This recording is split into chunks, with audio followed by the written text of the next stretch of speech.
bir neçə mənəvi yaranmış xəstəliklər var. Amma cəmaət onların müalicəsini həkimlərdə axtarır. Məsələn, nevroz. O məşhurdur. Xalqın 70-80% hamısı nevrozdur.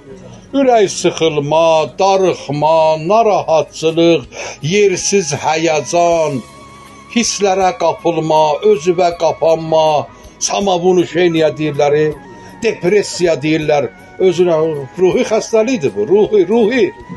Cəmaət həkimdə bunun çarəsini axtarır. Həkim, ürəyim sıxılır, məni müalicə elə, əzizim. Sənin ruhunda ya nəsə çatmır, ya da elə bir iş görmüsən ki, içəridən sənə narahatçılıq gəlir.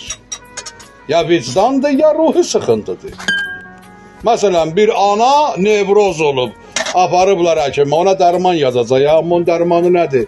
Onu evdə yaxşı dindirməyiblər, yaxşı məhəbbət göstərməyiblər, ana yerinə qoymayıblar, əzizləməyiblər, onda məhəbbət enerjisi çatmır.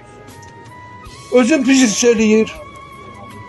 Ona 3 kəlmə şirin sözlüsün sağalacaq. Dinən də övlad.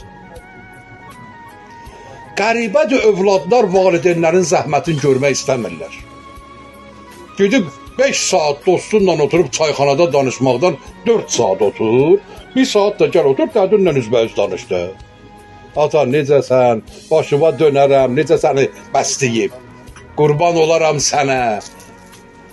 Ürəyin nə istəyir? O ata yaşayacaqdı. Siz elm əsri nəyə deyirsiniz? Bugün bunu heç kim eləmir.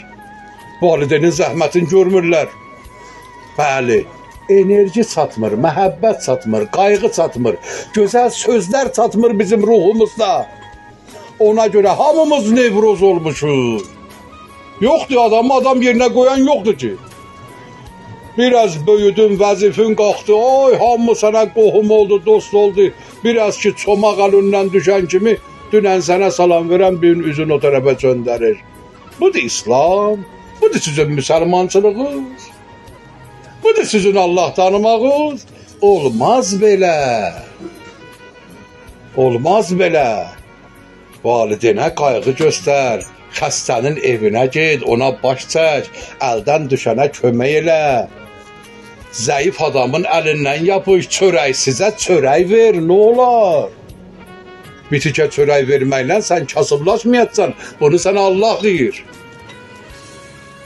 Allah deyir, bütün bu kainatın sahibi mənəm. Mənim yaratdığıma bitikə çörək verdin. Sahib mənəm, bax, evyəsi mənəm, gələm, onun əvəzini sənə verəm. 1 verdin, 10 verəcəyəm.